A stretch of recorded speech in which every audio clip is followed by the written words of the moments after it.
Good morning, Wright State University, and welcome to the Wright Morning Show on WWSU. Start your day the right way with us. We will be covering current events in the news, local, national, and from Wright State. We will provide a daily dose of inspiration and positivity to lighten your day. And we will have a special feature depending on the day of the week. So grab your tea or your coffee, sit back, relax, and enjoy the Wright Morning Show.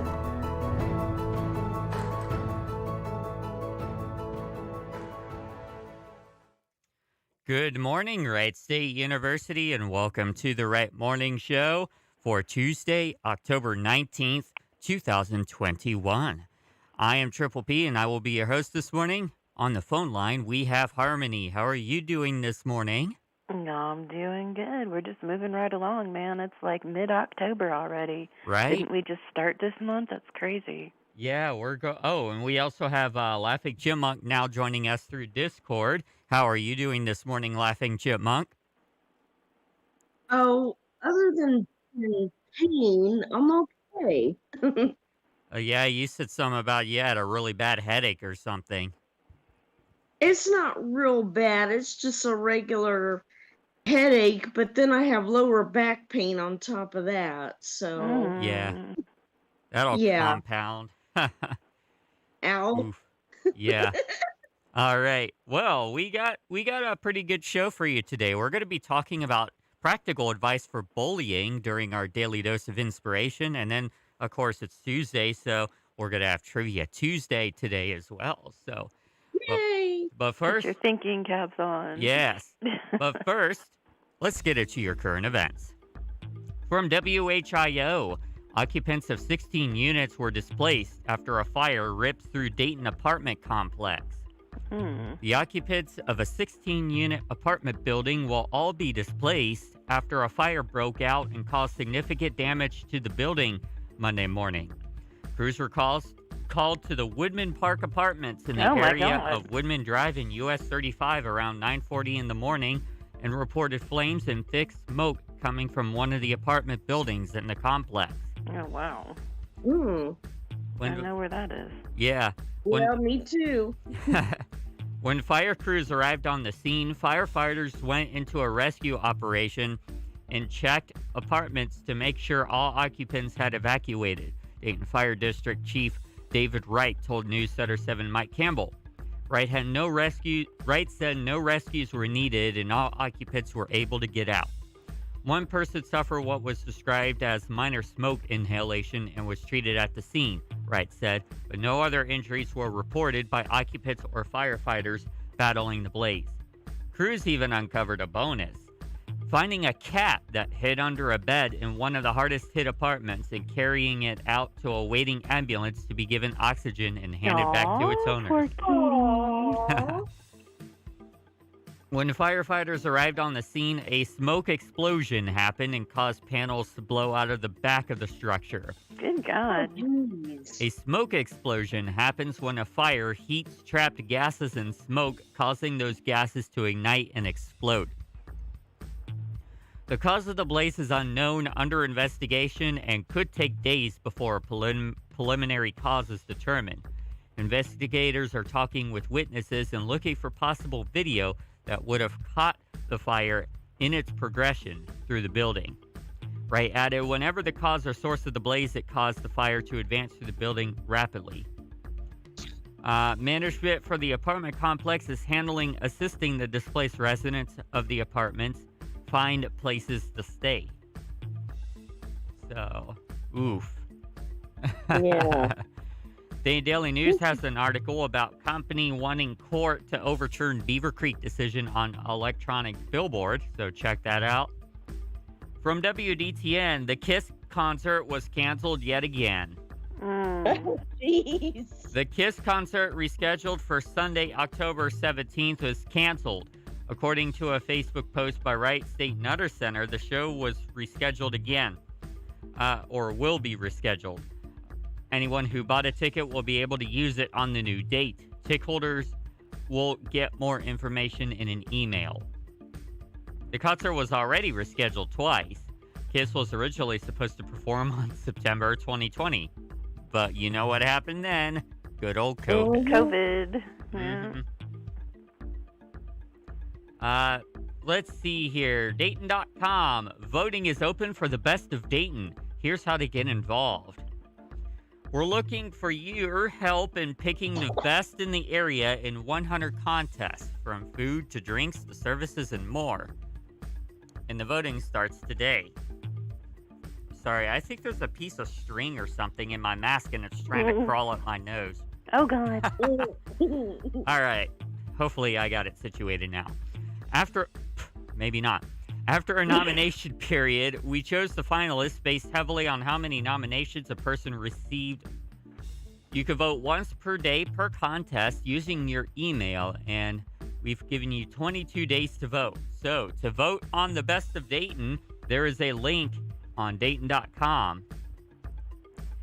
To open it, explore the contest you want to vote for, enter your vote, and then there you go. Voting is open from October 18th to November 8th, and winners will be announced December 12th.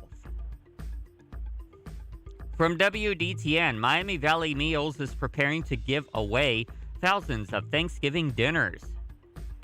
Miami Valley Meals is partnering with leaders of the Feast of Giving to distribute thousands of meals for Thanksgiving this year.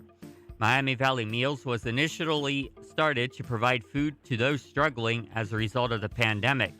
Last year for Thanksgiving, Amanda DeLotel, executive director of the organization, said they gave away 10,000 meals to community members for the holiday. And this year, they're handing out even more. The extra work is expected to contribute to the production of 15,000 meals for families this Thanksgiving. So you could read more about that at WDTN.com.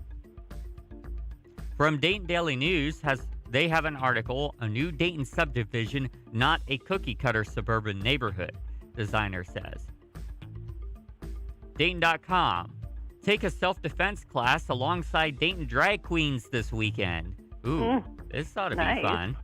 October is Domestic Violence Awareness Month, and Nero's TV's The Fondana Show has created a unique event to honor the mission. On Saturday, October 23rd at 3 p.m., the hosts of The Fondana Show, drag queens Tim Farquhar and Joshua Stuckey, will host a self-defense class with trained instructors at Total Taekwondo and Fitness in Kettering. Since April, Farquhar and Stuckey, founding members of Dayton's popular drag troupe Ruby Girls, have hosted their talk show featuring local guests, games, and fun shenanigans on the Dayton-based streaming platform Nero TV. In honor of Domestic Violence Awareness Month, a special episode of The Fondana Show centered on Farquhar and Stuckey learning self-defense will stream throughout October. It says Steam on here. That's a typo. That's funny. During Saturday's hour-long class, participants will learn various self-defense skills that could be used to defend against an attack and develop situational awareness and de-escalation methods. No prior experience is necessary. Participants must wear a mask while in class. You could purchase tickets at the Eventbrite's website. A portion of the proceeds will support the Artemis Domestic Violence Center. So be sure to check that out. We've mentioned this before, but I'll mention it again. From WHIO, Fairborn is hosting... Oh, wait, hang on. I think it might have already happened. Hosting the 10th Annual Halloween Festival. The city has hosted its 10th Annual Halloween Festival this past weekend after being shut down last year due to COVID-19. With carnival games, food and drinks, Paul Newman Jr., the executive director for the Fairborn Area Chamber of Commerce, said there was something for everyone at the festival. So hopefully that was a fun festival. Dayton Business Journal has an article about Dayton's best K-8 schools according to U.S. News, so be sure to check that out. Dayton Daily News has an article about University of Dayton requiring all their employees to get their COVID-19 vaccine. WHIO has an article about protesters. Protesters demand change after controversial Dayton traffic stop involving a man with disability. And we covered this last week, not only on this show, but on the Democracy Now! Podcast that airs after our show. Protesters gathered outside of the City of Dayton Safety Building on Sunday to voice their concerns and demand change in the wake of the public police traffic stop involving a man with a disability. Bishop Richard Cox with Parenthood Ministries told News Center 7 that the incident involving Dayton officers and Clifford Owensby was concerning because it was not the first time police have mistreated and abused a disabled person. We're here to send a message to the police, to the city commission, to the mayor, and the city managers to let them know enough is enough, Cox said. Cox said he, as a disabled man himself, wanted to be present to help bring justice for Owensby. Video from the traffic stop, which happened September 30th on the 1900 block of Grand Avenue, received national and international attention. The video showed officers forcibly removing Owensby, who told officers he was disabled, from his vehicles. Protesters demanded that city officials take action to update and immediately implement changes to the Dayton Police Department's use of force policies. The Dayton Fraternal Order of Police previously released a statement in defense of the officers involved, saying they followed the law, the training, and departmental policies and procedures. Doesn't always mean that the training doesn't need to be changed, though. Means use your common sense, officers. So, from WCBE 90.5 FM, how Dayton used its COVID money. Access denied. You are not authorized to access this page. Well, that's unfortunate. Oh, that's funny. All right, Dayton Daily News, funding slash for local child advocacy centers. You can check that out at Dayton Daily News.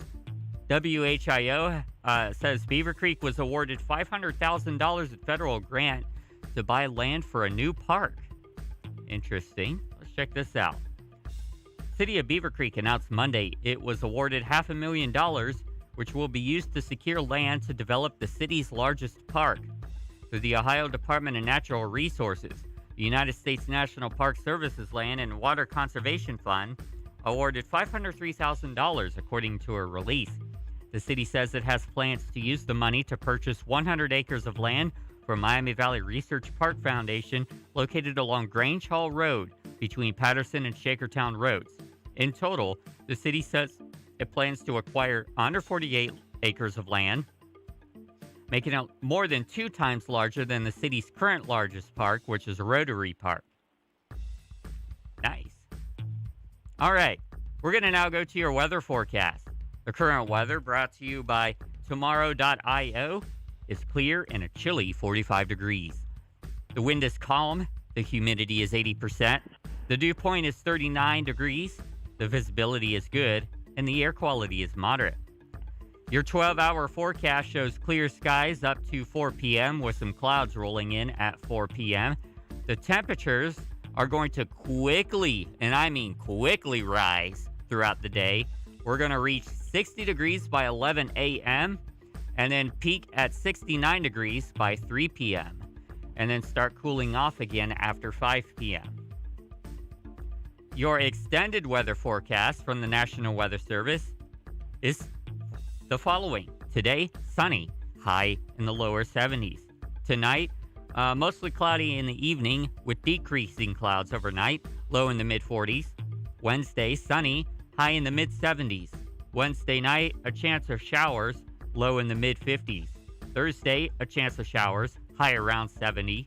Thursday night, mostly cloudy, low around 50. Friday, mostly cloudy, high around 60. Friday night, a chance of showers in the evening, otherwise mostly cloudy overnight, low in the lower 40s. And finally, Saturday, mostly sunny, high in the lower 60s. We're now going to go to global and national news, first off from the New York Times. Colin Powell's death at 84 underscores the continuing risk that COVID-19 presents to older people, even if they are fully vaccinated. vaccinated, as Powell says. Or was, excuse me. For vaccinated Americans in their 70s and 80s, COVID remains more dangerous on average than many other everyday risks, including falls, choking, gunshot wounds, or vehicle accidents. The numbers in the chart, which are in the New York Times Morning Edition if you want to check out the chart, are averages, of course, covering a wide range of situations. They encompass both healthy older people and those with compromised immune systems, as was the case with Powell, who had multiple myeloma and Parkinson's disease. At every age, COVID presents considerably more danger to people with serious underlying medical conditions. Vaccines turn COVID into a mild disease, Dr. Ashish Jha, dean of the Brown University School of Public Health, wrote yesterday. But mild infections can kill vulnerable people, he explained. For older people with a medical condition, the vaccines both sharply reduce the dangers of COVID and still leave COVID as a meaningful threat, one that arguably justifies a different approach to day-to-day life. Spending time indoors with an unmasked, untested grandchild or eating a meal inside a restaurant may not be worth the risk, at least until case counts have fallen to low levels. For older people who are healthy, the risk may be more tolerable. COVID is probably not vastly more dangerous than other activities that people do without thinking, like driving a vehicle or climbing a flight of stairs, but it's not zero risk either.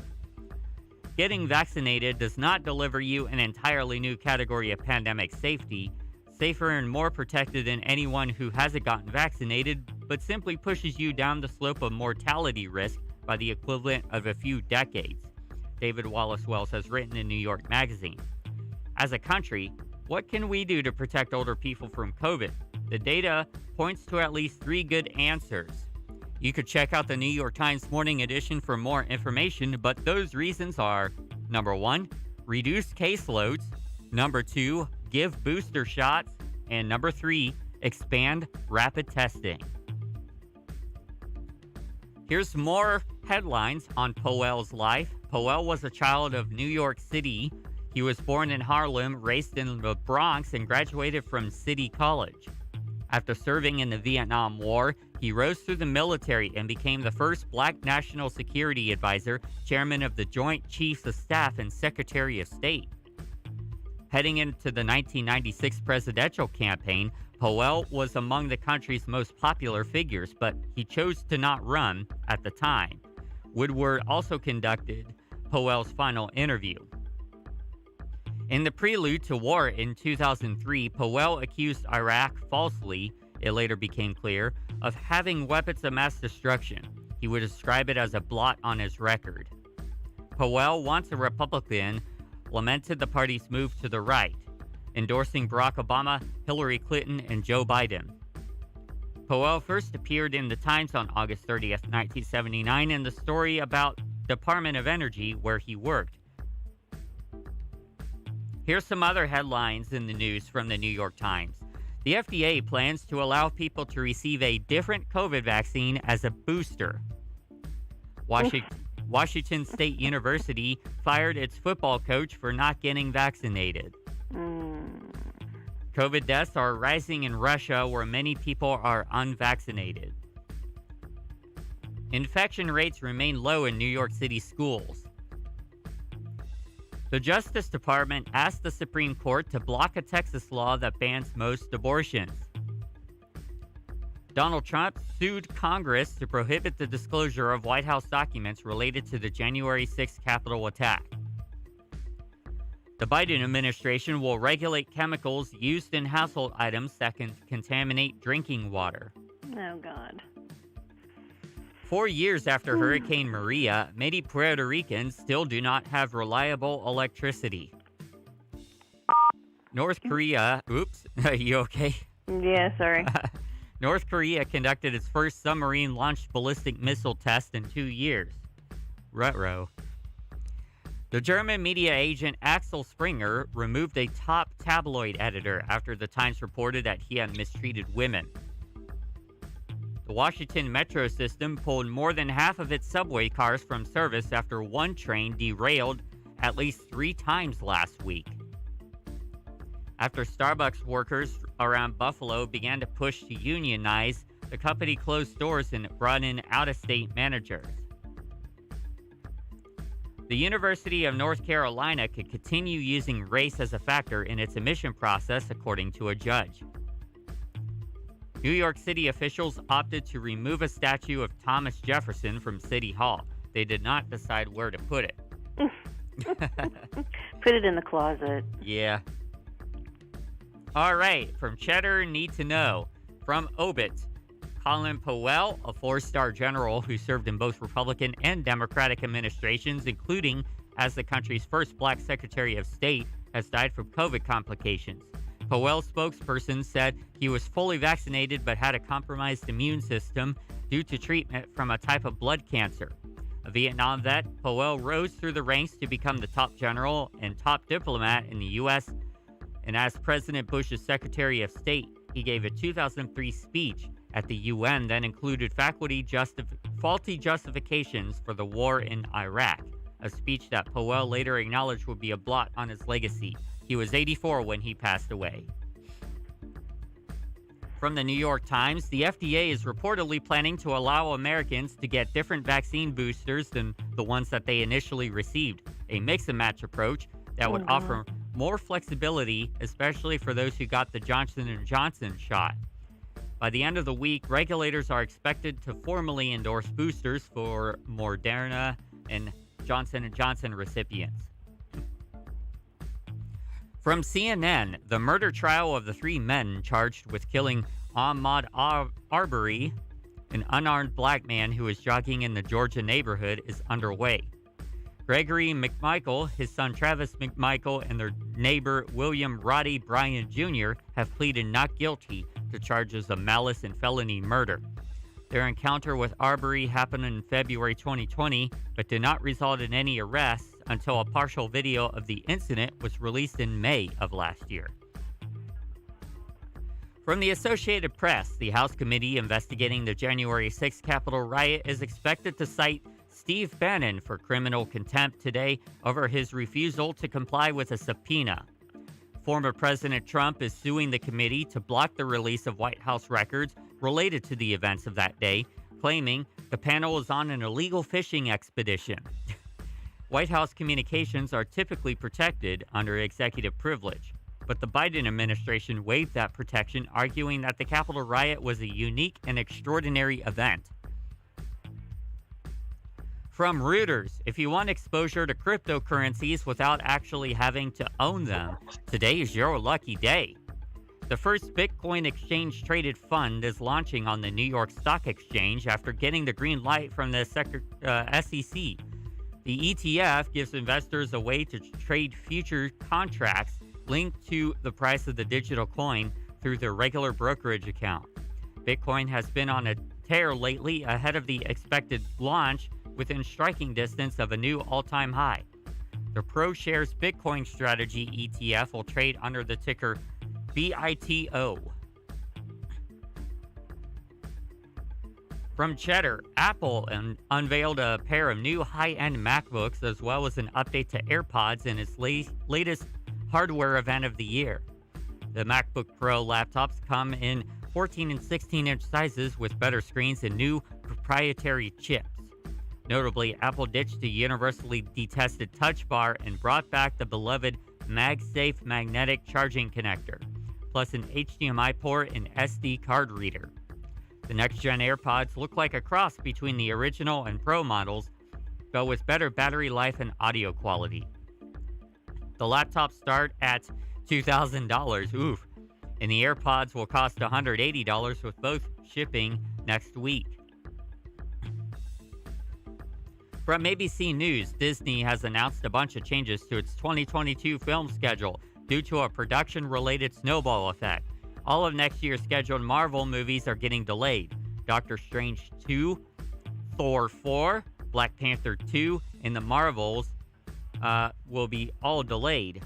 Disney's also bumping Indiana Jones 5 for a full year after Harrison Ford hurt his shoulder on set back in June and delayed filming. From Variety, CBS will be home to a 2-hour Adele special ahead of her new album. Adele One Night Only will feature the singer performing some of her new material as well as several of her old hits.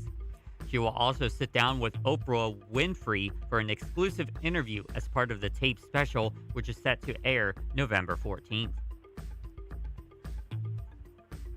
All right, that concludes today's current events. We're going to take a quick break, and when we come back, we're going to get into your daily dose of inspiration. Today, we're talking about, what's the word, the P word I'm looking for? Bullying. Yeah, Bullying. we're talking about advice for bullying. So everybody stick around. You're listening to the Rat Morning Show on WWSU 106.9. Dad, I picked up your pills. Hey everybody, this is Chaz Taylor at WWSU 106.9 FM. Make sure you follow us on Facebook, Twitter, and Instagram at WWSU 1069 and send us your requests at 937-775.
Welcome back to the Right Morning Show on WWSU 106.9 FM. We're going to get into our daily dose of inspiration, and today, 9 pieces of practical advice about bullying.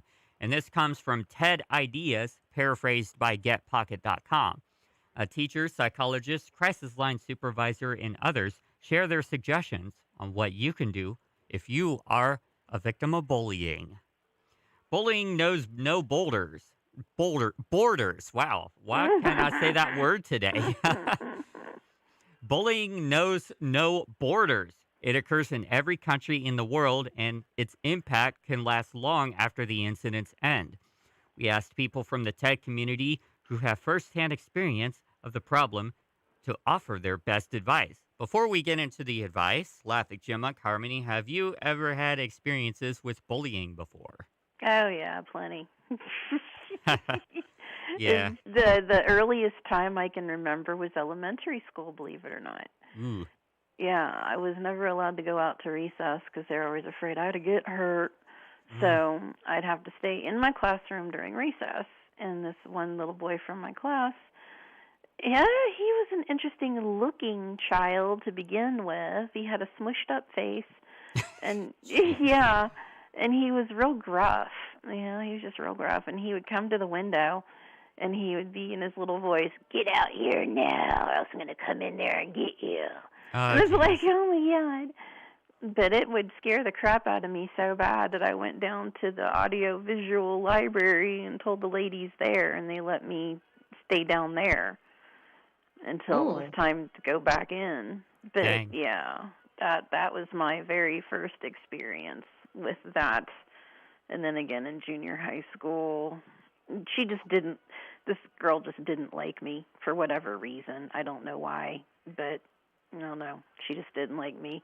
And, yeah, I had no particular feeling about her. You know, she wasn't bothering me except for the fact that, you know, she was so adamant about not liking me. Mm. So I threw the biology worm at her, and she called me out, Wow. and I'm like, really? So other people stepped in. But yeah, other than that, those were my experiences for the most part.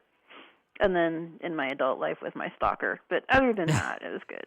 Yeah, that person who keeps calling you pretty much. Not anymore, though, thank God. Yeah, So yeah. I noticed that at least the last couple of times I was over there, he didn't call. Well, he left me 2 messages saying that I didn't have the quote-unquote nuts to tell him that I didn't want to talk to him anymore. And, Yeah, that he's just trying. I think he's just trying to get a get rise you. out of me, Yeah. and He- saying that if you want to talk to me, then you have to call me. Well, we Yeah. know that's not going to happen, so I'm good. Mhm. I'm good. But yeah, I'd say about maybe 3 people in my life. Yeah. Yeah. What about you, Laffy Chipmunk? No, I got bullied a little bit. It wasn't too bad, but it was enough. Yeah. um, and one of the bullies, you know about this. One of the bullies was actually a teacher. Yeah. You Yeah. know, and I'm not gonna go there because it Too long still of a makes story. Yeah. it's too long of a story, and it makes me madder than Hades. You know, so yeah, I'm not gonna get into the stories or nothing, but um, all I can say is, I hope that everybody that bullied me in the past, I hope they're old, ugly, and fat now.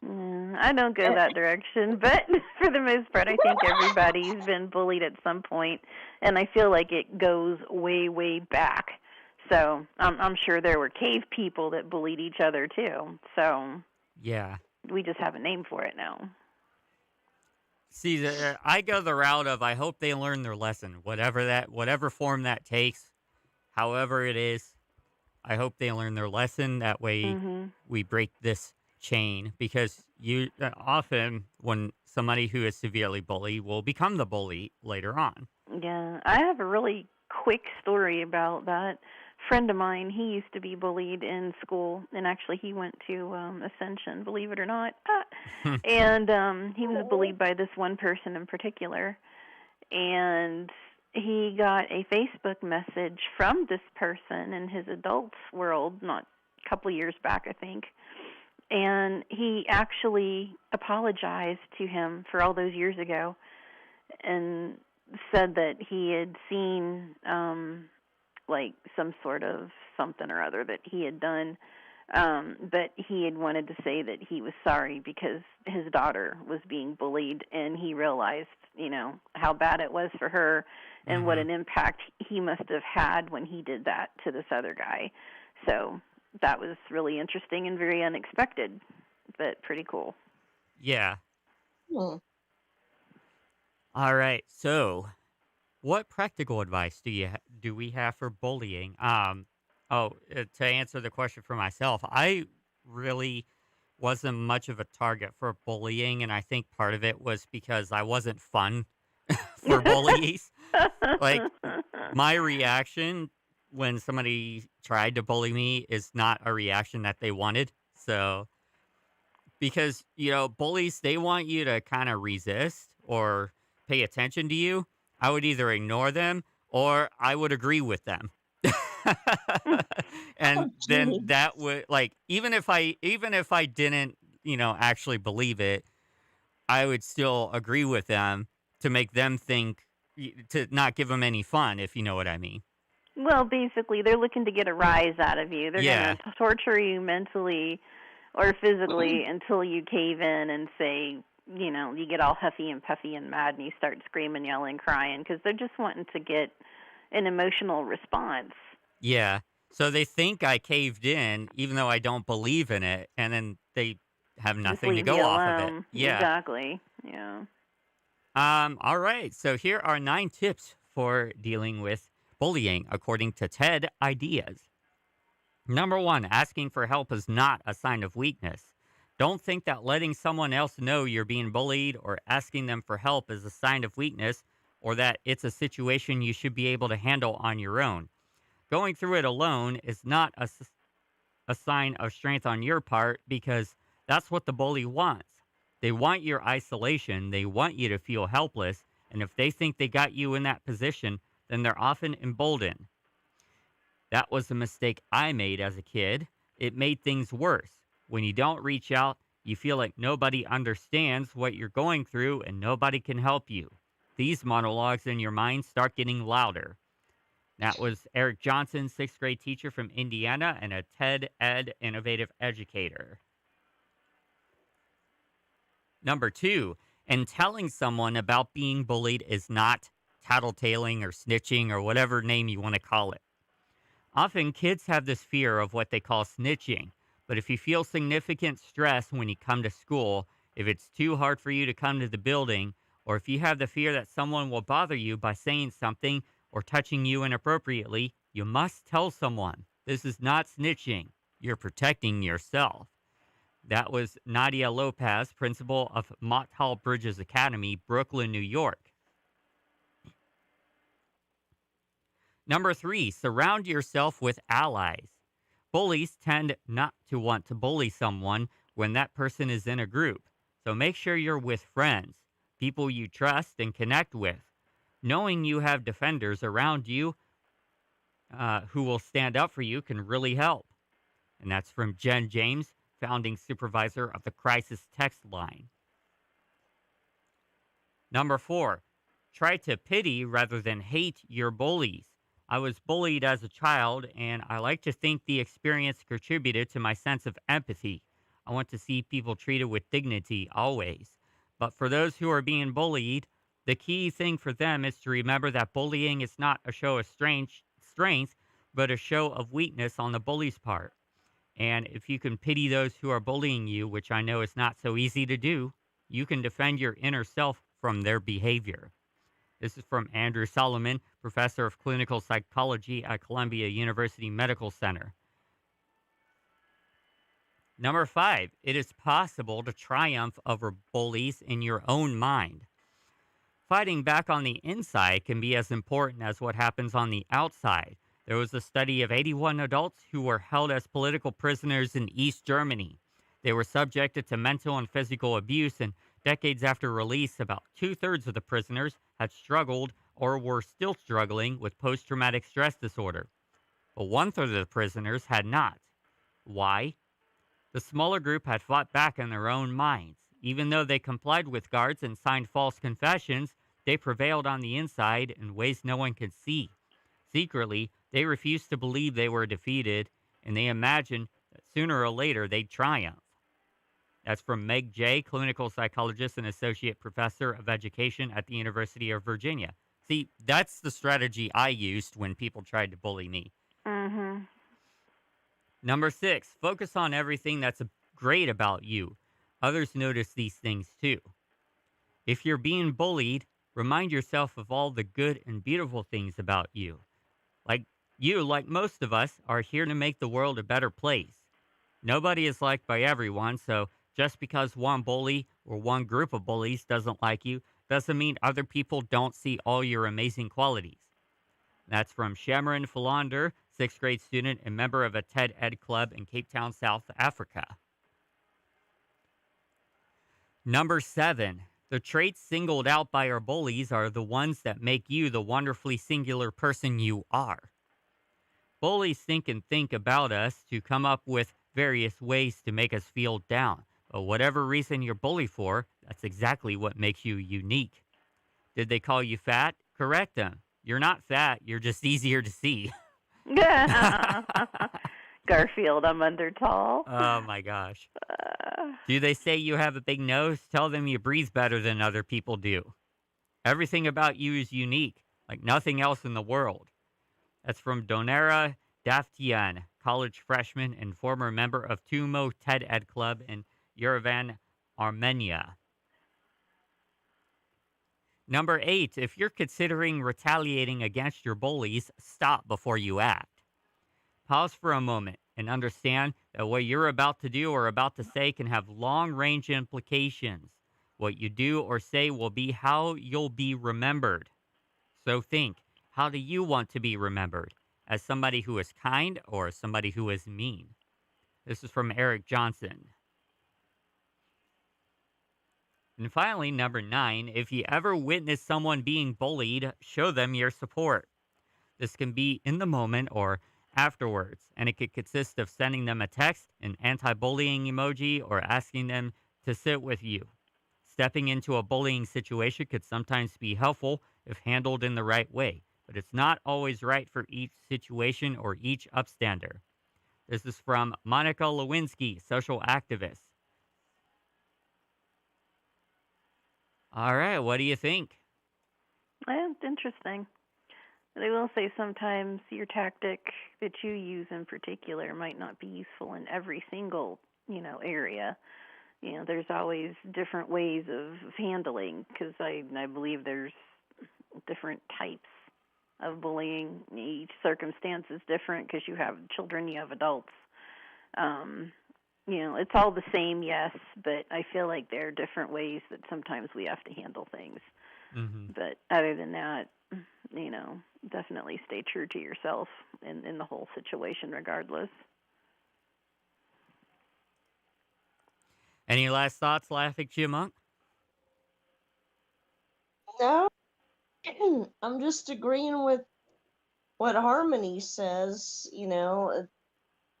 There are different kind of types of bullying, and you just handle them in different ways. Yeah. All right.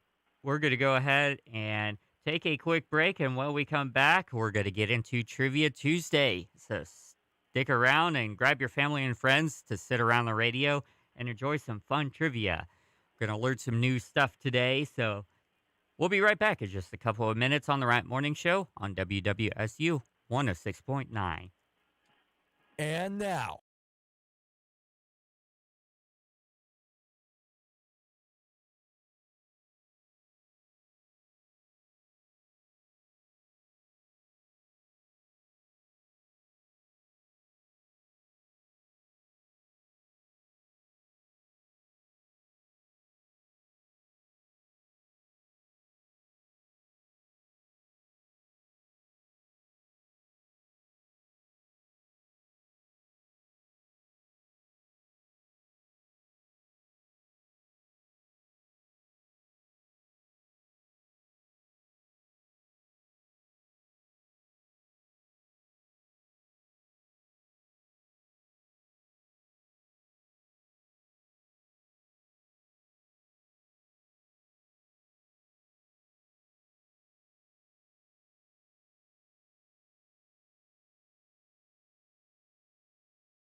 Welcome back to the Rant Morning Show on WWSU.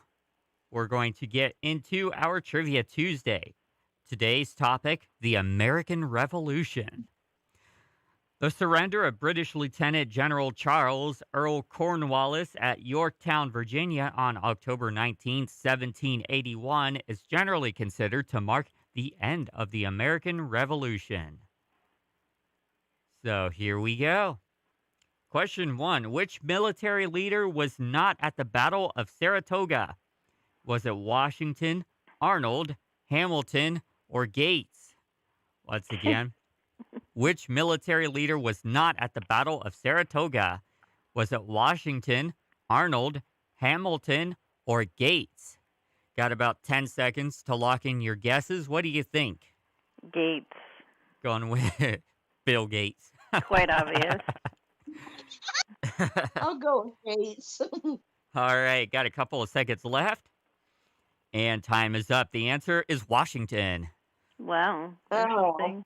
September It- 13th through October 13th, 1777, the British, under General Burgoyne, was marching towards Albany. They were met by Americans under General Gates.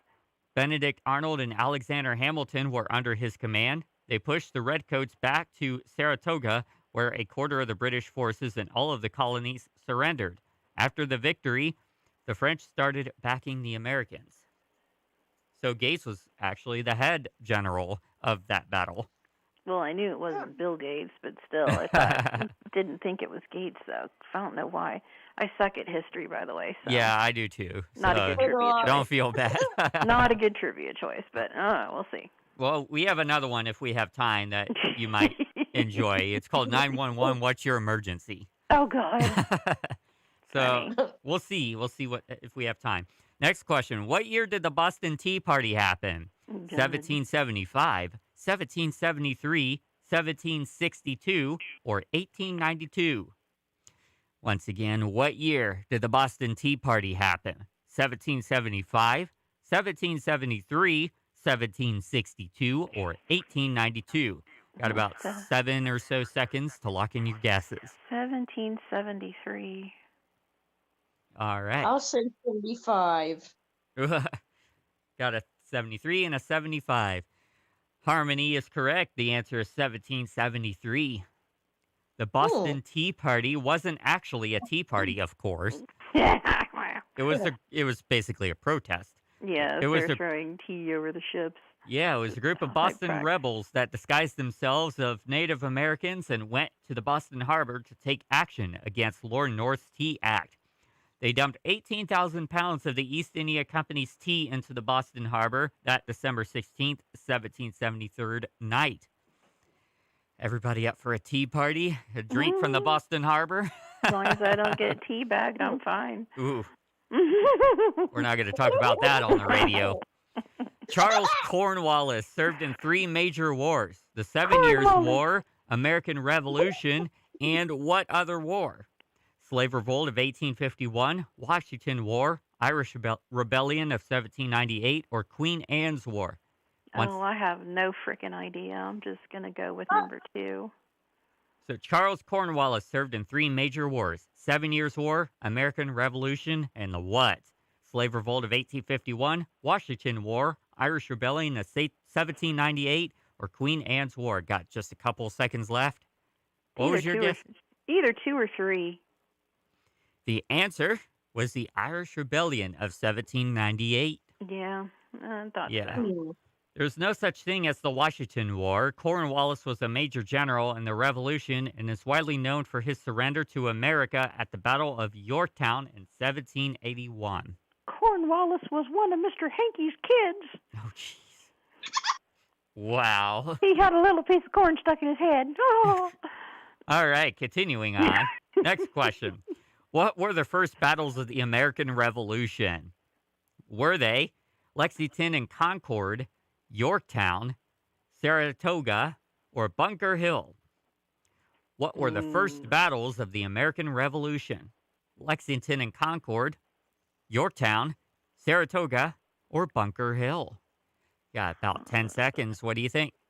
Oh, I don't know. They all sound good. I'm gonna say Bunker Hill. All right, Life of Chipmunk's got Bunker Hill. Yeah, Saratoga or Bunker Hill, I believe. All right, the answer is none of those. It's Lexington and Concord. Interesting. Okay. Lexington and Concord were the first battles of the American Revolution in 1775. They were fought at the same To time. my intuition. It's all right. The first shot of the war was later called the shot heard round the world. Around the world. Yeah. Yeah. The world remembers the day of the first shot of the American Revolution. Next question. What was the battle that was lost by the colonists? The colonists dug a fort on another hill, but the battle was called this: Bunker Hill, Yorktown Hill, Lexington Hill, or Saratoga? So what was the battle that was lost by the colonists? The colonists dug a fort on another hill, but the battle was called this: Bunker Hill, Yorktown Hill, Lexington Hill, or Saratoga. Got about 10 seconds. What do you think? Never know. This might be the Bunker Hill you were thinking of. Could be the Bunker Hill. Bunker or Lexington, one of the two. All right. And time is up. The answer is Bunker Hill. Wow, we got it. Bunker Hill was a battle lost by the colonists. It was the second battle of the war. The Battle of Bunker Hill was actually fought on a hill near called Breed's Hill.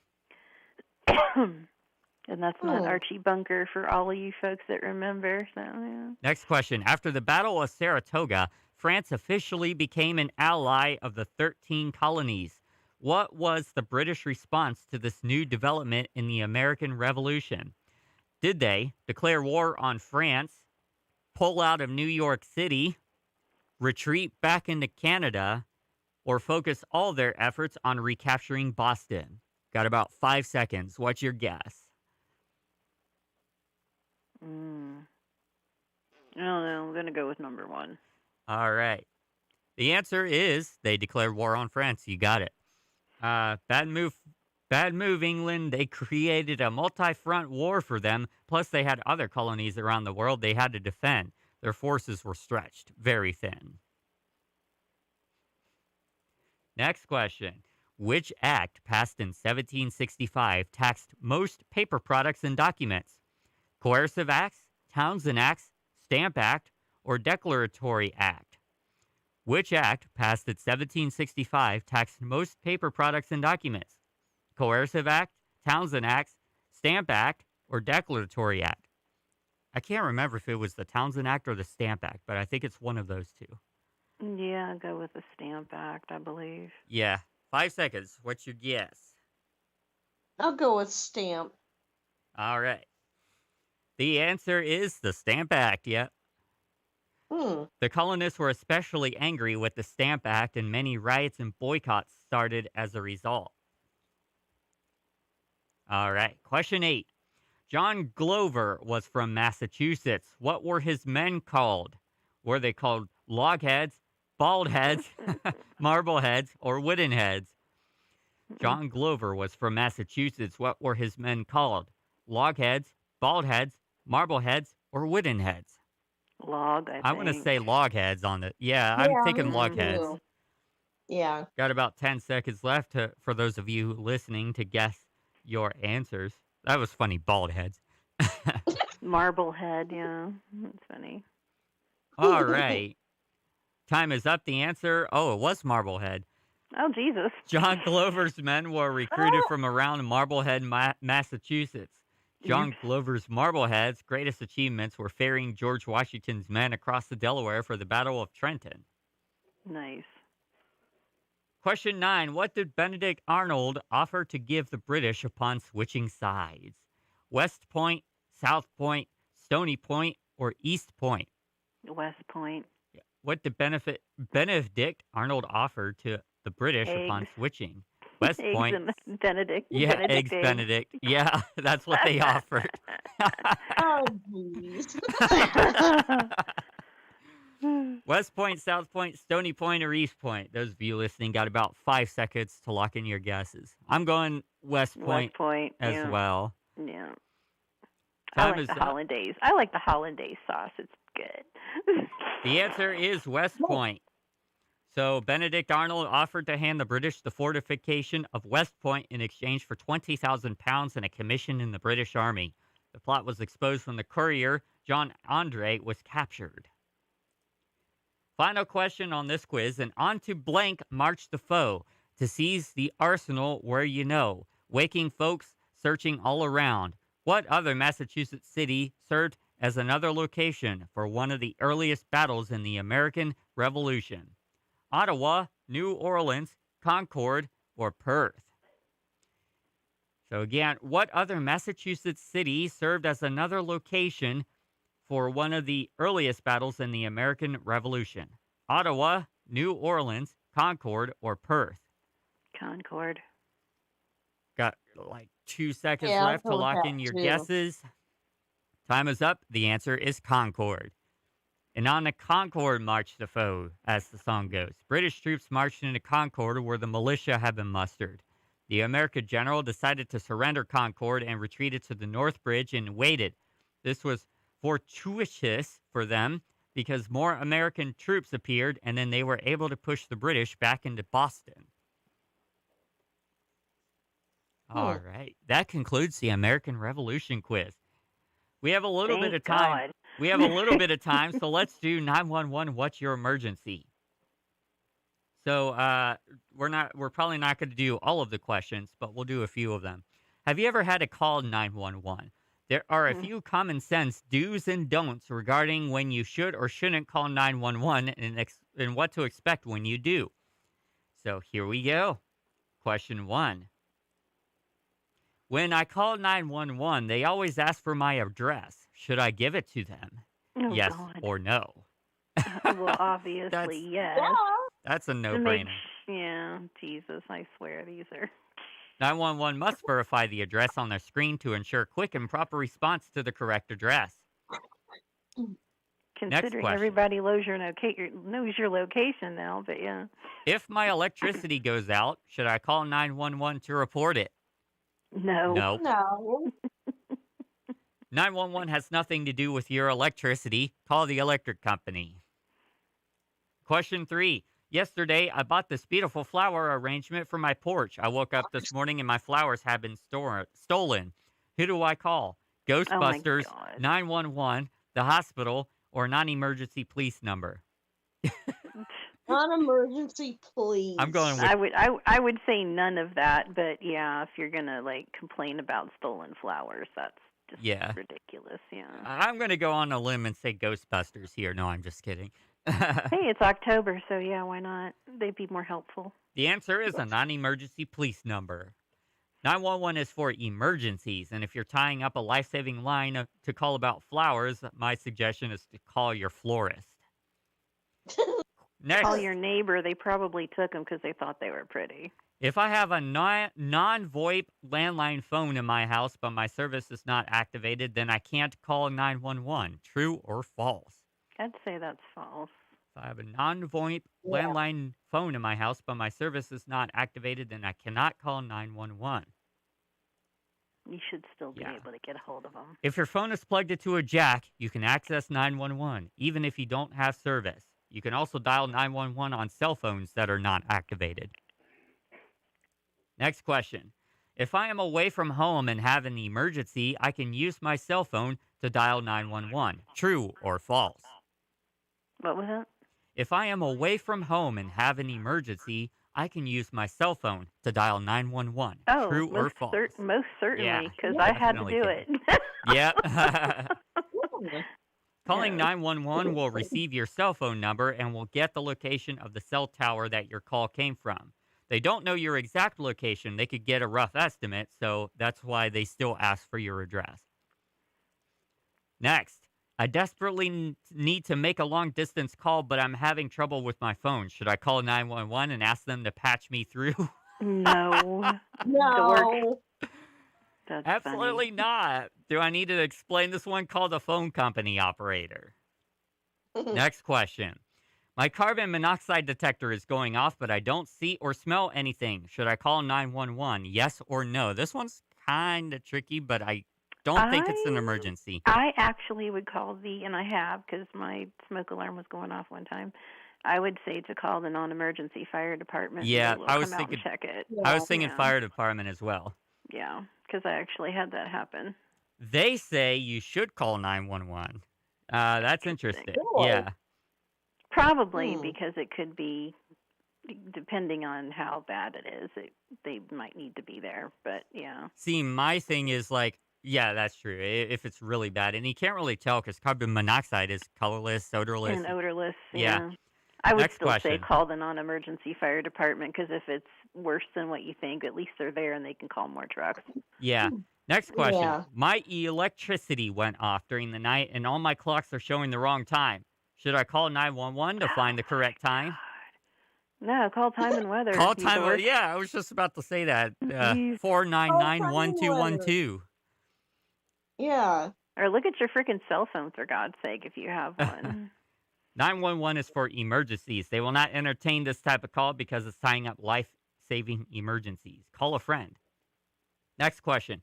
I was cooking supper, became distracted, and the next thing I know, my pan of grease was on fire. Which of these actions should I take? Throw flour on it, call 911, throw baby powder on it, or throw water on it? Yeah, I think throw flour on it and then call Baking soda. 911. will flour Baking soda. will flour actually put out a grease fire? Yeah, I've used it. My grandma used it. Huh. They say Yeah. call Baking soda 911. does it too. Let the fire department handle it much better than if you have little structural damage and loss of life or severe burns. Never put water on a grease fire. Well, yeah, and if it's a raging fire, yeah, I'd call 911. But if it's something small, then I'd throw some flour on it. Final question. Which of the following are legitimate reasons to call 911 in the U.S.? I think someone is at my house. I have smoke in my attic, chest pains, or all of these. All of those. I would say all of them, yeah. Yep, that is correct. All right. And that concludes our 911 quiz. That's funny. That concludes our show for today. Thank you, everybody, for tuning in. We're here every Tuesday through Friday, 9 a.m. to 10 a.m. Coming up next is Democracy Now! With Amy Goodman and Juan Gonzalez. Get your latest current events and so on. We also have a new show coming on WWSU later today at 3 p.m. Sage Calhoun with the Vibe Check, and he's going to play some various music for an hour on the station. So be sure to check that out. Thank you, Lafik, Jumuk, and Harmony for being on the show. Yeah, thank you. Hey,